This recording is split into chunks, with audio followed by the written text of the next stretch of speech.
বিজয়ী করে বিজয়ের মালা পরিয়ে দিয়েছেন সারা বাংলাদেশের পরিচিত মুখ বাংলাদেশ সরকারের মাননীয় অর্থ ও পরিকল্পনা মন্ত্রণালয়ের দায়িত্বে নিয়োজিত আমাদের প্রিয় নেতা জনাব জুনায়েদ সাকিব ভাই এমপি।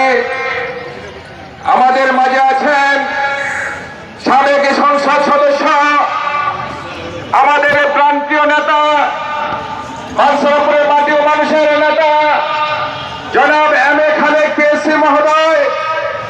মঞ্চে আসেন বাঞ্ছারামপুর উপজেলা পৌর বিএনপি অঙ্গ সংগঠনের নেতৃবৃন্দ ও সামনে উপস্থিত বিভিন্ন ইউনিয়ন থেকে আগত মুরব্বিয়ান ছাত্র যুবক ভাইয়ের আমার আসসালামু আলাইকুম। একটি গানের কলি দিয়ে শেষ করব। জীবনে যারে তুমি দাওনি মালা, মরণে কেন তারে দিতে এলে ফল। কিন্তু এই বাঞ্ছারামপুরের জনগণ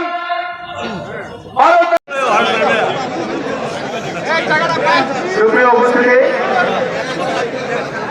আজকের সংবর্ধনা ও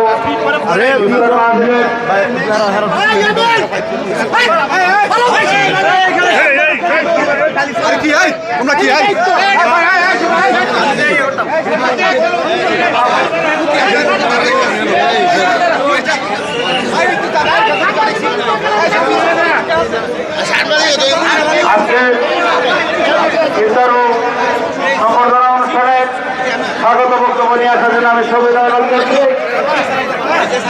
বাঞ্ছারামপুর ডিগ্রি মহাবিদ্যালয়ের প্রথম নির্বাচিত ডিপি রামনগর জেলা বিএনপির অন্যতম সম্মানিত সদস্য বাঞ্ছারামপুর উপজেলা বিএনপির সংগ্রামী সাধারণ সম্পাদক জনাব ডিপি এ.কে. মুসা সাহেবকে স্বাগত বক্তব্য রাখার জন্য সুবিধা করছি।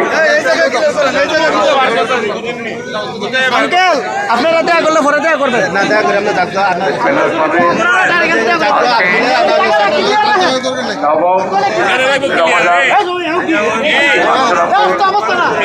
উপজেলা বিএনপি ও পৌর বিএনপি অংশগ্রহণ সহ আয়োজিত আজকের আমাদের কাঙ্ক্ষিত যে অনুষ্ঠানটি আমরা দীর্ঘদিন ধরে অপেক্ষা করেছিলাম যে দীর্ঘদিন পরে আমরা একজন মন্ত্রিত্ব পাব, সেই লক্ষ্যে আজকে আমরা সত্যি আনন্দিত।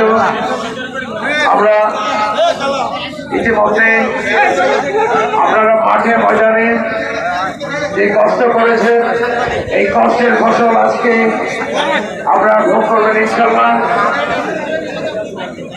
অল্প সময়ের মধ্যে 17 থেকে 18 দিনের মধ্যে বাঞ্ছারামপুর একটি অসমতল মাঠ ছিল, সেই মাঠকে আপনারা কিভাবে সম্ভব করেছেন সেটা সত্যি ভাবলে অবাক হয়ে যায়। কারণ এই অসমতল মাঠে আমি প্রথম যখন দলীয় নির্দেশনা নিয়ে আমি মাঠে নামি তখন আমার সাথে কেউ ছিল না, ছিল আমার হিতাকাঙ্ক্ষী কয়েকজন। এই পৌরসভার সিনিয়র নেতৃবৃন্দ মোহাম্মদ ইলিয়াস, সাজ্জাদ, বাদল সহ আরো এইভাবে কয়েকজন আমাকে সাহস ভরসা দিয়েছে, সঙ্গ দিয়েছে। আমি ইনশাআল্লাহ আপনাদের দোয়ায় আস্তে আস্তে গণজোয়ার সৃষ্টি করতে পেরেছি। সবার সমস্ত মানসিক শক্তি দিয়ে যেভাবে আপনারা আমাকে সহযোগিতা করেছেন সেই জন্য আজকে আপনাদের কাছে আমি কৃতজ্ঞ। এবং আজকে আপনাদের মাঝে যে জিনিসটি আপনারা কর্মের বিনিময়ে আপনারা যে কি ফল পেয়েছেন সে ফল সত্যি অবাক করা। 17 দিনের মধ্যে বাংলাদেশের কোনো ইতিহাস নেই, প্রায় 60,000 ভোট ডিফারেন্সে ব্যবধান হয়ে আমরা মাদারপাড়াকে আমাদের জুনায়েদ সাকিব ভাইকে পাস করতে পারবো। সত্যি আপনাদের অক্লান্ত পরিশ্রমের জন্য এই ঘোষণা এসছে। আপনাদের সবাইকে আমি আমার ব্যক্তিগত তরফ থেকে ধন্যবাদ জানাচ্ছি, উপজেলার তরফ থেকে ধন্যবাদ জানাচ্ছি। ভবিষ্যতে আমরা ঐক্যবদ্ধভাবে যেন আমাদের এই মন্ত্রিত্বের এই গুণাগুণ আমরা যেন বহাল রাখতে পারি, আমরা সুনামের সাথে যেন আগামী দিনে ভারপ্রাপ্ত চেয়ারম্যান আমাদের চেয়ারম্যান বর্তমান প্রধানমন্ত্রী যেইভাবে দেশকে করতে চাচ্ছে সেই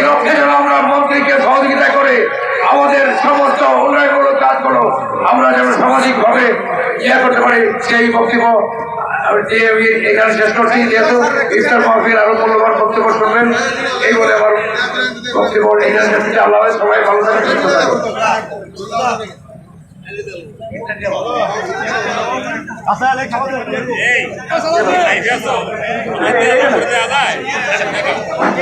হ্যালো, এই স্বেচ্ছাসেবক যারা আছেন সবাই আপনার হাই স্কুলের ভিতরে ঢুকেন।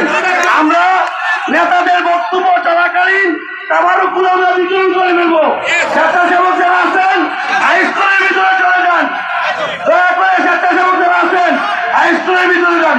এই দিকে যাও, যারা সিটে বসবেন না তাদেরকে প্যাকেট দেওয়া হবে না। যারা সিটে বসবেন না তাদেরকে প্যাকেট দেবেন। দাঁড়িয়ে আছেন দয়া করে আপনারা বসে যান। যারা দাঁড়িয়ে আছেন দয়া করে বসে যান। বিএনপির নেতা কর্মীদের বিশেষভাবে বলবো, কত কর্মীকে যে ধান খেতে ঘুমাতে হয়েছে, আশ্রয় নিতে হয়েছে, কবরস্থানে আশ্রয় নিতে হয়েছে। আমার এলাকা ব্রাহ্মণবাড়িয়া ৬ বাঞ্ছারামপুরের বহু নেতা কর্মীদের কাছ থেকে আমরা তাদের এই কথা শুনেছি। সারা দেশের চিত্র এটা।